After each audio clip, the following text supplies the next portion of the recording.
All right, welcome everyone. Thank you for taking the time and joining us this early morning.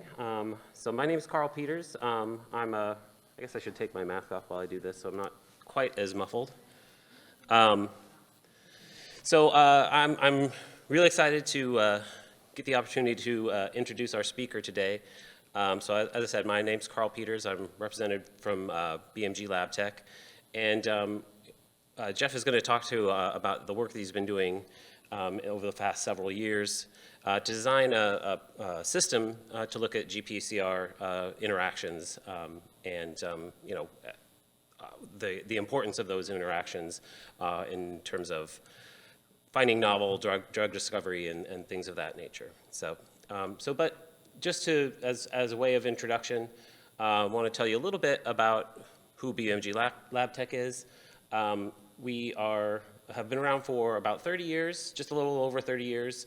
It's a company owned and operated in Germany. That's where all the manufacturing takes place.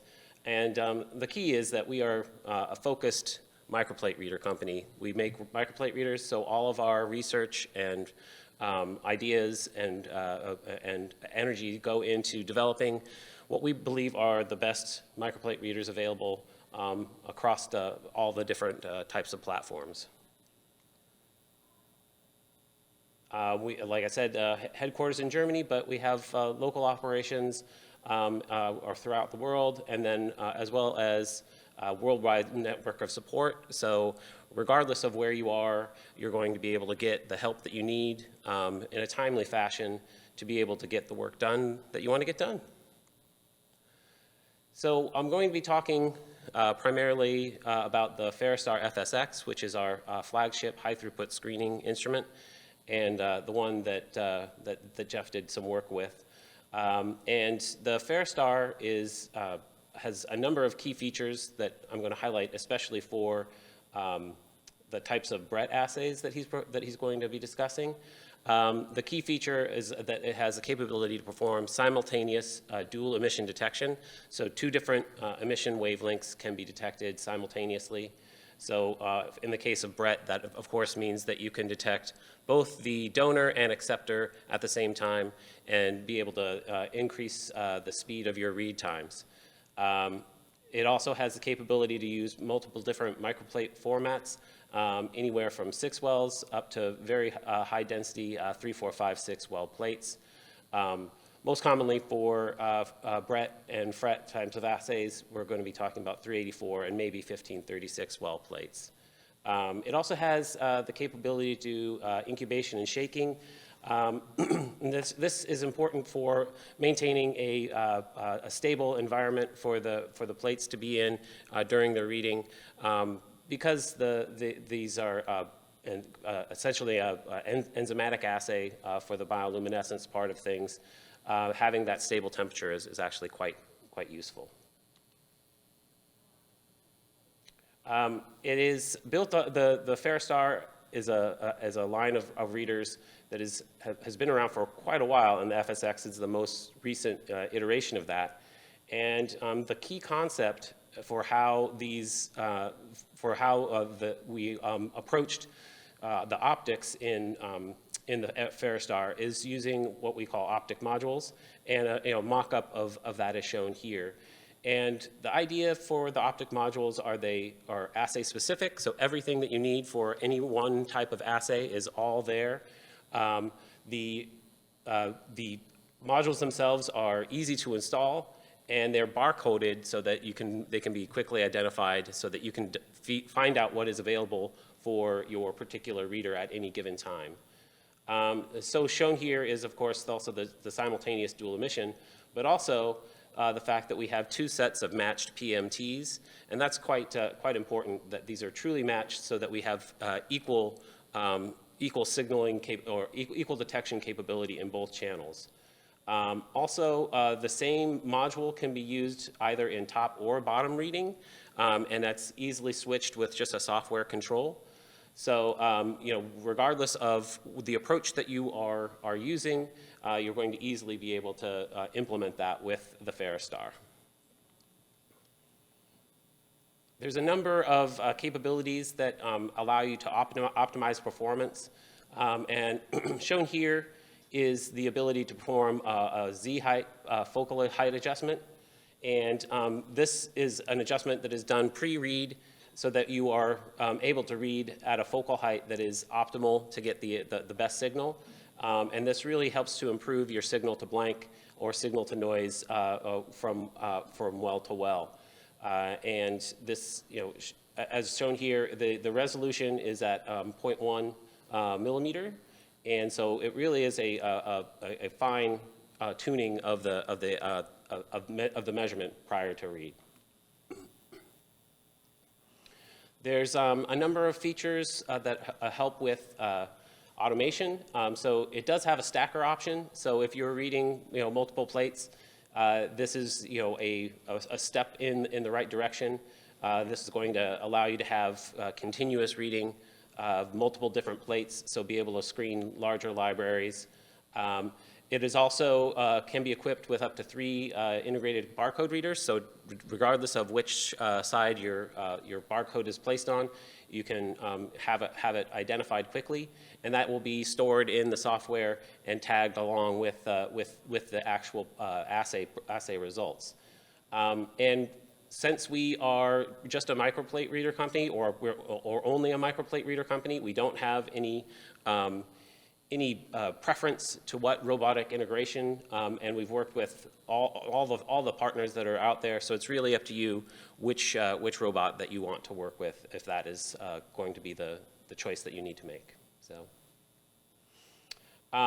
something that is specific for luminescence types of assays is something that we've implemented and improved in the last several years, is the ability to reduce crosstalk. So if you are working with a luminescence assay, you know that that the wells themselves are producing signal, and so this glow can potentially reach the detector from adjoining wells. And so there's a couple of different ways that you can approach this. The most basic way is with a physical blockade using an aperture, and that's shown here. That this enables you to block this signal that is coming from the top of the wells and actually prevent that light from reaching the detector, and so that you're getting much more selectivity in the reading of an individual well. And this is more and more important as you get into denser plate formats such as 384 and 1536 well plates. There are still some issues potentially with the plate where the well-to-well bleed through, so actually through the sides of the wells is a possibility. And so if that is something that you are concerned with, or is an issue in your assay, we've addressed that with an actual mathematic correction. And this is based on like a pre-setup usually, where you are going to find out what the bleed through is and be able to perform this correction, so that you are able to then apply this after the read to correct for any bleed through the well. But a combination of this and plate choice and the aperture will give you the best crosstalk reduction that is possible. So in summary, the Ferrostar FSX is the leader in sensitivity and speed of all readers that are available. It has a very good dynamic range, as well as the discussed simultaneous dual emission, which is important for assays like BRET. We didn't talk about it, but it's more than a luminescence reader. So it has great sensitivity really in all modes. So if you're doing alpha screen, time resolved fluorescence, you have the reader that's going to give you the best results. So with that, I will pass it along to Jeff, and thank you for your attention. All right, great. Thank you everybody for coming to today's tutorial on the TRUPATH Bioluminescence Resonance Energy Transfer Platform. My name is Jeff DeBerto. I am a graduate student in the laboratory of Dr. Brian Roth in the Department of Pharmacology at the UNC School of Medicine. Prior to getting started, I just want to acknowledge BMG Labtech in particular Scott Kleiner, Carl Peters, and Claudia, for inviting me to give this talk.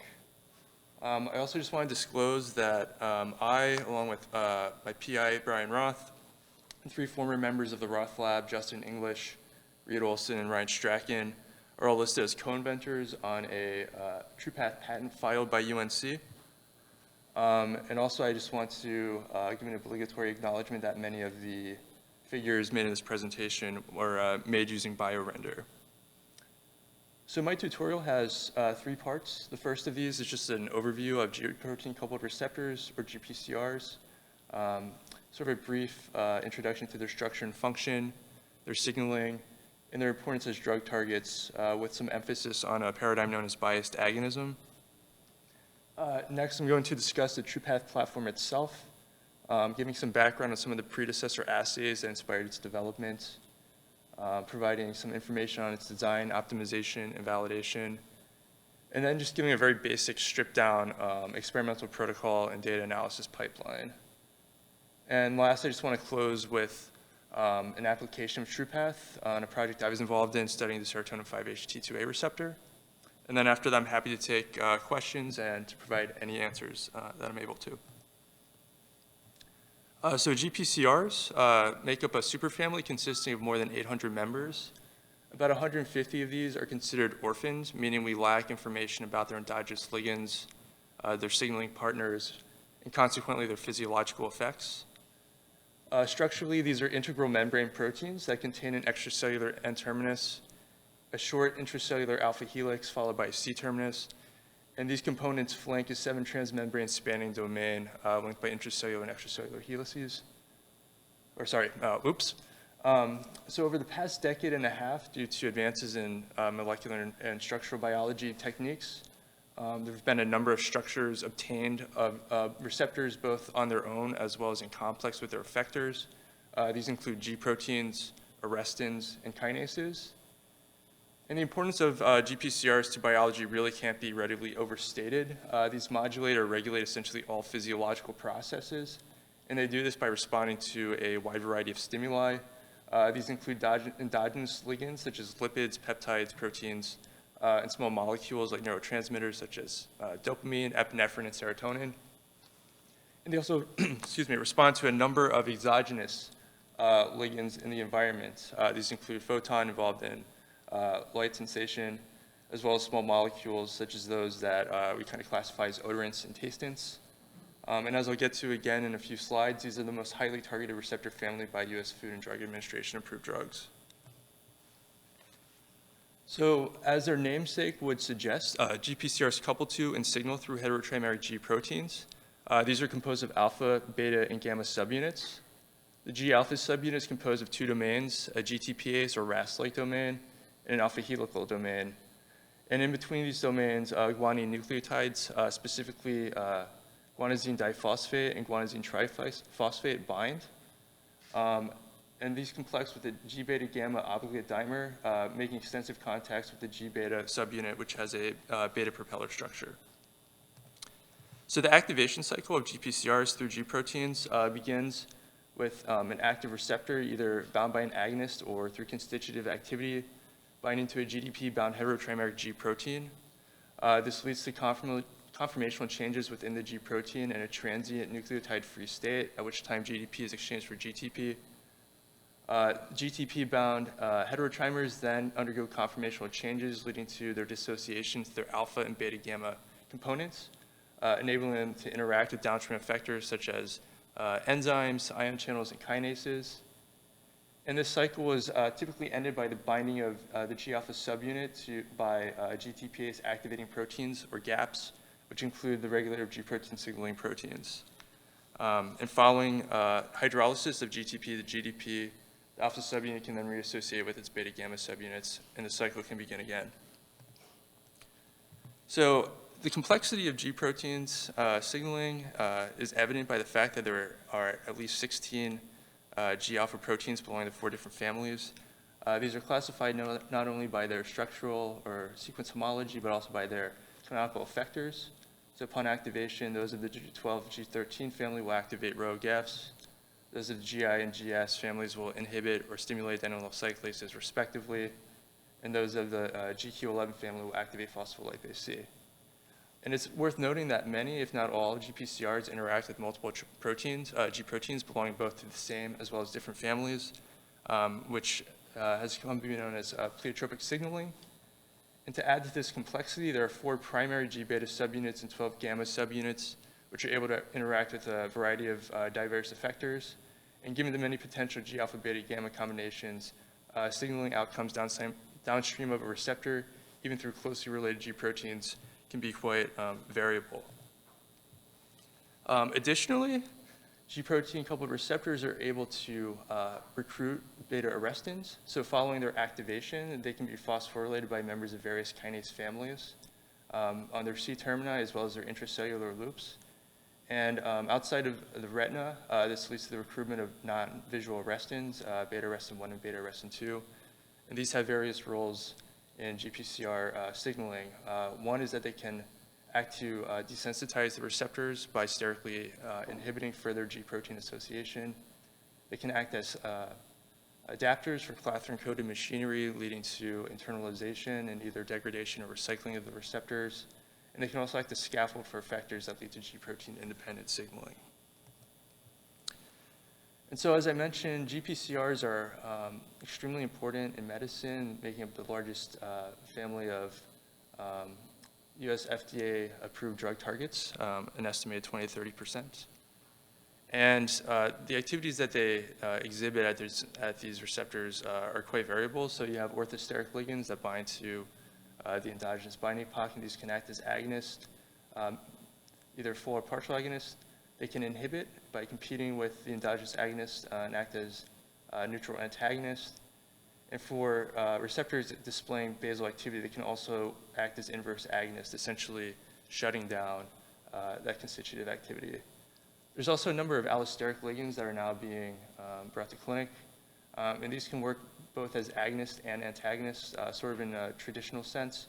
More often, they act to modulate the effects of the endogenous ligand through either positively or negatively affecting affinity, their efficacy, or both. And this also leads to effects and potency.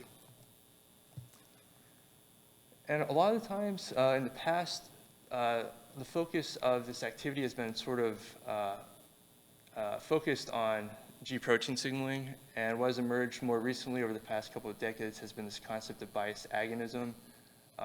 This idea that since G protein coupled receptors are pleiotropic, there's a possibility that upon their activation, some of the pathways they activate are therapeutic, whereas others are dispensable or even deleterious. So for example, here we show a parent compound that signals through 2 pathways.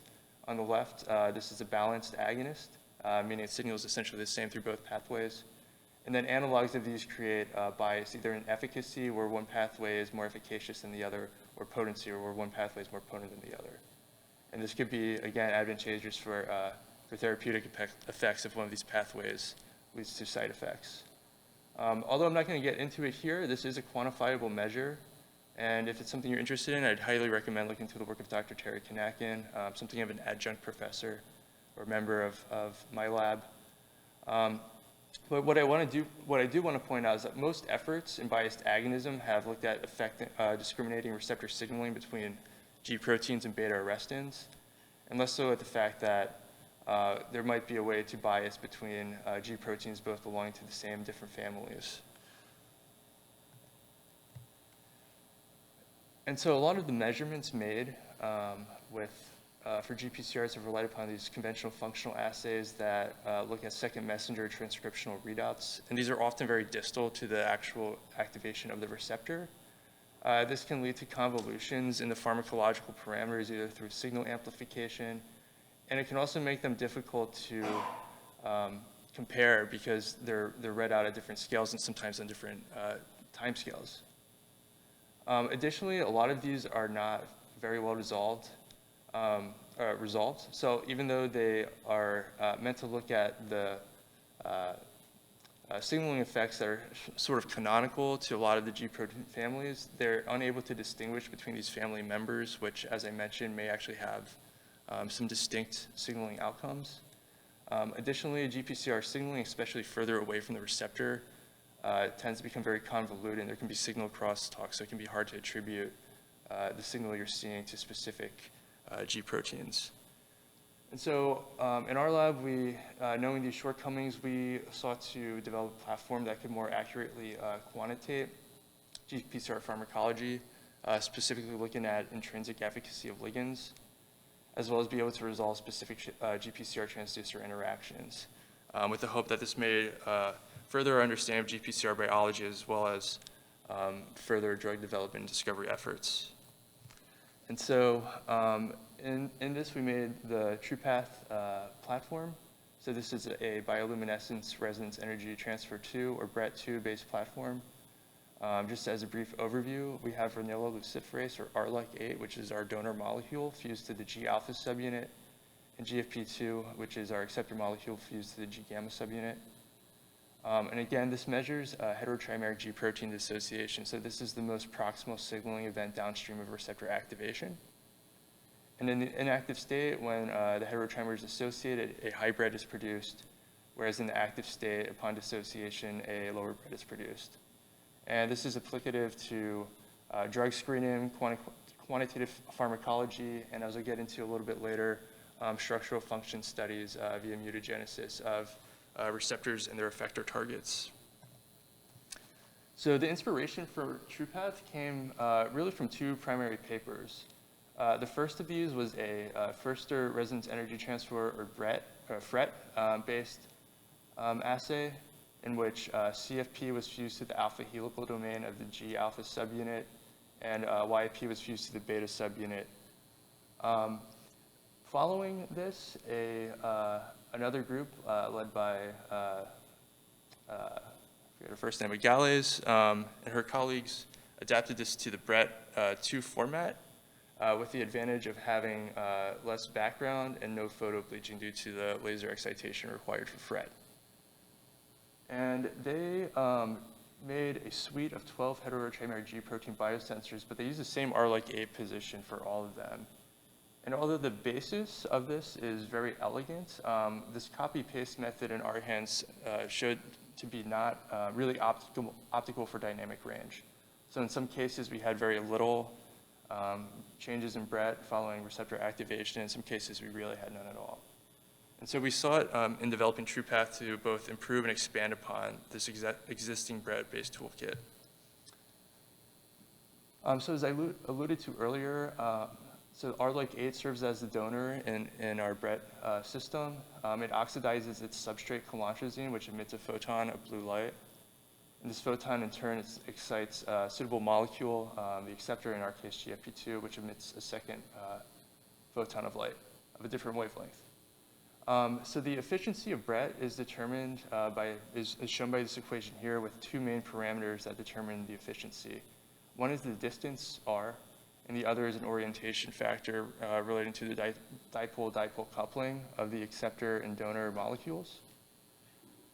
And so in approaching this, even though heterotrimeric G protein crystal structures are useful for determining potential insertion sites based upon distance, that is R, what we found is that because of these changes in orientation that cannot readily be predicted by static models, that these optimal sites must be determined empirically. So similar to the papers I mentioned earlier, we did find that RLUC8 insertion into the G-alpha alpha helical domain, as well as the GFP2 insertion at the G-gamma N-terminus seemed optimal. And in particular, we targeted two regions within the alpha helical domain of G-alpha subunit. These are two linkers between the alpha A and alpha B helices, and then the alpha B and alpha C helices. And we chose these in part because of their close proximity to the G-gamma N-terminus, but also because these are flexible regions that insertion of the RLUC would not disrupt secondary structure. And so this was really just a matter of making and testing a lot of compounds or constructs in a systematic fashion. So we had 4 basic steps. a primary screen where we compared all of the G-alpha R-like-8 constructs for a given G-alpha receptor simultaneously to each other when co-expressed with G-beta-1 and GFP to G-gamma-1. Following this initial primary screen, we then repeated this with our top 5 constructs in terms of the dynamic range and chose upon repeats which one was the greatest to move forth with. We then conducted a GFP2 G-gamma screen where we co-transfected our top G-alpha R-like-8 construct with all the G-betas, and then one each of the GFP2 G-gammas. And from this, we found which of these produced the greatest dynamic range, and then again went back and now compared this pairing of G-alpha R-like-8 and GFP2 G-gamma with, against each of the individual G-betas. And this worked for 12 of the 14 G-alphas that we successfully made biosensors for. And there remained 4 that we sought to try and include in this kit. These were G-alpha 11, G-alpha 14, G-alpha 15, and G-alpha ULF. So we explored some additional regions that might have been amenable to the R-like-8 insertion and chose switch 3. And so through the similar process as to what I mentioned before, we were able to make biosensors here for both G-alpha 11 and G-alpha 15, and this is the first G-alpha 15 biosensor. But we failed, despite all tries, to successfully make G-alpha 14 and G-alpha ULF biosensors in any of these regions. And what's important to note here is that we were able to get basal BRET, suggesting that the components expressed and that they were oriented correctly where BRET could be achieved. But we failed to see any concentration responses to known agonists in receptors that signal through these G proteins. And one possibility to explain this is that rather than seeing dissociation of the heterotrimer, we're instead seeing a rearrangement of its subunits, and that these are insufficient to detect changes in BRET. Importantly, through validation, we've showed that expressing these G-alpha R-like-8 subunits in these conventional assays that I had discussed before, primarily low sensor assays to measure cyclic AMP accumulation or inhibition, as well as calcium flux assays, that the R-like-8 tag did not disrupt function of these G proteins relative to their wild-type counterparts. So with this suite, we then did a head-to-head comparison with those constructs reported by Salieri et al. We showed a greatly improved dynamic range in all of our sensors. Interestingly, in their original paper, they had surveyed the angiotensin type 2 type 1 receptor and found that this receptor couples to G-alpha 12, but not G-alpha 13. And what we were able to reveal upon testing our own G-alpha 13 sensor here was that theirs simply did not have the dynamic range to detect a response. And then, of course, in addition to the 12 that were originally reported, we developed G-alpha 15 as well as G-alpha gusdeucin novel biosensors, and insertion of the R-like into the sites that the Salieri group chose. We found that these were suboptimal to see a response. And this validates, again, the necessity of empirically testing BRET donor acceptor sites. Importantly, we also showed that this is minimally sensitive to receptor reserve. So this is an issue that can convolute measurements of efficacy and potency in conventional assays where spare receptors can cause an apparent increase in these parameters. And so what you would expect to see in the presence, for example, of a system with receptor reserve is that when you add an inverse agonist, there is a knockout of these receptors, resulting in a rightward shift in the potency. And once this receptor reserve is depleted, you see a decrease in the efficacy. And what we show with TRUPATH is that we only see a decrease in this efficacy in the presence of these inverse agonists, suggesting that there is no or very minimal receptor reserve. And so basically, this is a versatile system for measuring agonist, inverse agonist, antagonism, and allosteric modulation. And this platform, since it was published in June 2020, has already been widely adapted by the scientific community. There's at least 20 papers that I'm aware of that have published using TRUPATH, 7 of these in Cell, Nature, and Science. There's been more than 50 requests for the TRUPATH kit, as well as hundreds of individual requests for the plasmids on their own. And we have signed numerous licensing agreements with various for-profit industrial entities. So I just want to give a very just brief overview of how this is run experimentally. There are 2 method papers that should be forthcoming this year. One in Methods of Molecular Biology that focuses on the 96-well plate assay format, and another in STAR Protocols that focuses on the 384-well plate format. So this is a scalable assay. And for those of you who are wishing to use the 384-well format, it comes highly recommended to use a liquid handler rather than pipetting by hand. Some considerations when running this assay are to adjust your cell culture media for your receptors. So for example, you may want to use synthetic serum-free media for serotonin receptors, since there's an abundance of serotonin within the FBS that can desensitize your receptors and therefore affect the assay. There should be some adjustments made to the total plasmid transfections amounts, as well as the ratio of the receptor to the biosensor components. And then, of course, success of this experiment depends upon robust biosensor and receptor expression, so things like good cell culture technique and plasmid preparation are essential in addition to pipetting. And so, again, this is just going to be very stripped down, just to give a very brief overview of how this is run experimentally, to give you a sense of the timeline. So day 1 is simply a transfection of the receptor plasmids along with the TRUPATH components.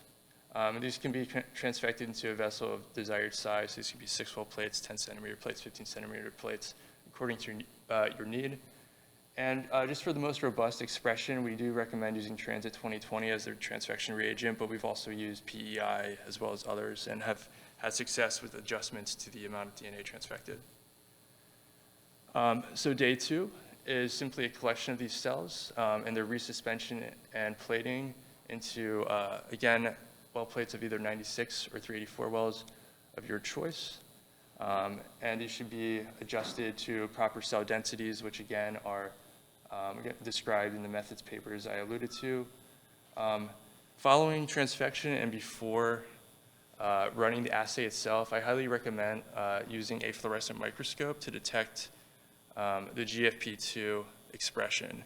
And this should give you some sense of how robust your transfection was and whether or not it's worth moving forth with your assay. And then the assay itself is quite simple. So for this, we recommend using the Ferrostar FSX. As Carl alluded to earlier, the simultaneous dual emission detection highly increases throughput, especially in comparison to other plate readers we have used in the past. And these should, of course, be fit with the BRET 2 optical modules in order to detect both the RLUC as well as the GFP emissions. And I also highly recommend having a positive control on every plate, and this usually is a reference ligand that you can normalize your response to. And so the day of the assay, you simply decant the media that is in your plate either through shakeout or vacuum aspiration. You then add a simple assay buffer, and then you can add your substrate colantrazine. This can be either colantrazine 400A or Prolum purple, and then you can add your drugs. And there is a little bit of variability depending on your experimental needs when you can add your drugs. So we've done a number of kinetic studies, for example, where we've added drugs 5 hours outside of the reading time, and sometimes as soon as 5 minutes before reading. But we would recommend that the substrate is always added 10 minutes prior to reading to ensure that it's not depleted over the course of the reading. And so the data that you will obtain, we recommend using GraphPad Prism to analyze. And you can essentially pull this off of the Mars data analysis software that comes with the Ferrostar. You will be given initially counts of your GFP2 and your RLUC emissions. And either using that software or something such as Excel, you can calculate the ratio simply by dividing the GFP2 counts by the RLUC-A counts. And so if you plot this in a semi-logarithmic manner, you can see something representing a dose response. And this looks what many of you will probably think of as being an inhibitory response. This is just due to the nature of the way that the TRUPATH system is set up, where the BRET is high when the G proteins are inactive and low when the proteins are active. And so you will want to fit this by nonlinear regression. And after this, we seek to find the change in the BRET or the span. You can use this, figure this out using the transform function in GraphPad by subtracting the top BRET values across each point. This should basically transform everything so that you now have 0 as your baseline, and then the extent of the BRET span at the highest points of activation. And you will want to refit this. And finally, you can normalize this so that this now looks more like an actual agonist response. And essentially, in the normalization, you will choose your top as a 0%, the bottom as a 100%. And of course, you will derive pharmacological parameters. These include Emax as well as EC50 or log EC50. And so I just want to go over now just an application of TRUPATH that I've been involved in. So this is a paper that we published in late 2020, the structure of a hallucinogenic activated GQ coupled 5-HT2A receptor. So 5-HT2A receptors are responsible for mediating the hallucinogenic effects of psychedelic drugs. In this paper, we solved cryo-EM structures of 25-cyano-NBO bound 5-HT2A receptor ternary complex bound to effector GQ and beta gamma, as well as crystal structures of the agonist and psychedelic drug LSD and the antagonist methiophepin. And so using TRUPATH, we were able to identify residues involved in agonist-mediated receptor activation, as well as those involved in the coupling of 5-HT2A to its GQ effector. And we also surveyed coupling preferences of 2A in response to psychedelic drugs. And so this is the part I'll start out with. So 5-HT2A receptors are canonically known to signal through GQ family proteins. There's a paper that came out in 2007 from Stuart Silfin's lab suggesting that the psychedelic effects actually arise through non-canonical coupling of this receptor to pertussis toxin-insensitive GIO proteins. So we ran what we refer to as a transducerome screen to look at the coupling of this receptor. And we failed to observe any response to non-GQ family proteins, that is GQ, G11, G15. And presumably this would include G14, though again, we were not able to successfully make a biosensor for that alpha. With the exception of the pertussis toxin sensitive GIO family member GZ. And as of now, it's unclear what, if any, role GZ may have, but this is a previously unappreciated coupling phenomenon that was undetected by more conventional GI family assays such as glow sensor. We also use structural information to determine some of the residues involved in binding and activation of the receptor. This includes a spartate 155, which is highly conserved in aminergic receptors. And in mutating this to an alanine, you completely lose both binding and consequently activation of the receptor. There's a number of aromatic residues that we found in helix 4 that upon mutating were found to be heavily involved in receptor activation. We also found some differences in the residues that engage these different ligands. In particular, we found that LSD is insensitive to mutation in S159A. As well, we also found that G369A results in a complete loss of receptor activation despite not having any effect on binding affinity. And we believe that this may serve to transduce receptor activation through the helical bundle in an agonist-agnostic manner, meaning once the receptor is activated, it's not the specific residues that the ligand interacts with, but it's through transduction along the alpha helical bundles that are involved in receptor activation. We also looked at the interface of the receptor with its G protein, and we found that it makes extensive contacts with G-alpha Q, the C-terminal 5 alpha helix. Interestingly, a lot of these mutations actually had very modest effects, although we found that asparagine 384, upon its mutation to an alanine, almost completely abolished receptor activation.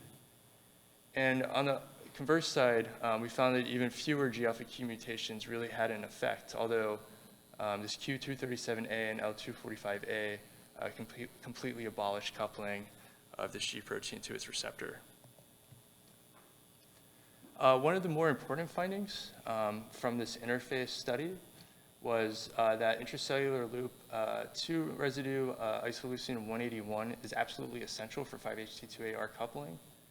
And we found that if you mutate this to either an alanine or glutamic acid, that you abolish G-alpha-Q coupling and instead either maintain or potentiate beta-arrestin 2 recruitment. And so to measure beta-arrestin 2 recruitment, we used a parallel BRET-based assay. This works in a very similar fashion to the TRUPATH, except that RLUG is fused to the receptor, and GFP2, or in this case M-venus, is fused to the beta-arrestin. And as the receptor is activated, you see an increase in BRET as those two components come together. And as I had kind of alluded to earlier, some of the issues with measuring bias come with the fact that the signaling outcomes are measured both on different timescales as well as different signaling levels. But these both occur essentially at the same level and on the same timescale. And so when it comes to quantifying bias, together this complementary approach seems to be an improvement over those used more traditionally. So one of the findings related to this isoleucine 181 is that perhaps allosteric coupling of the binding pocket may affect the conformation of the intracellular loops. So for example, something that's G protein biased would be more conducive to G protein coupling, whereas beta-arrestin 2 bias compounds would act in the opposite manner. And so currently we are working, sorry, this is quantification of this. So currently we are working on a project funded by DARPA to use both these findings as well as some additional findings that should be published in a couple of papers later this year to develop novel selective 5-HT2AR agonists with the hope of achieving antidepressant effects without psychedelic effects. And so just to sort of close, these are some of the TRUPATH resources. So these are all available through Adgene for free to academic and nonprofit entities. These include both optimal plasmids, those that give the combinations that give the greatest dynamic range, as well as non-optimal plasmids. In the event, for example, that you have a particular interest in a certain alpha-beta gamma pairing, these plasmids are at your dispense to test that. These are also available through a license from the University of North Carolina with an initial license fee of $50,000 and an annual license fee of $10,000 for profit entities. As I mentioned before, we have 2 method papers that are forthcoming, and these detail, along with the initial TRUPATH paper published in Nature Chemical Biology in 2020, a little bit more detail about how to go about actually running the assay and the data analysis than what I provided in today's tutorial. Of course, contacts. So you can contact me, as well as my co-first author in this paper, Reed Olson, and Brian Roth, our PI, if there are any questions. And we're more than happy to reach out and try and get anybody who's interested in having this system integrated into their science up and running. And so I'd just like to thank the many members of the Roth Lab who were involved in this study, Tao Che, who's now at the Washington University in St. Louis, Justin English, who's now at the University of Utah, Brian Crum, who's still in the lab, Reed Olson, who's now at Accenture, Sam Slocum, who's still in the lab, Ryan Strachan, who is at Septerna, a former technician in the lab, now in graduate school at Columbia, Ariana Gavin, a former undergraduate researcher at Alexis Clouden. And then for the 2A papers, I'd like to thank the Choiquette Lab, led by Brian Choiquette at UCSF, along with J.K. Liu. And the Skinny Otis Lab at Stanford. This includes Yorgo, as well as Walina, Michael Robertson, Alpay 7. And then, of course, again, I'd like to thank BMG Labtech for inviting me to give this talk, and I'd be happy to take any questions you might have.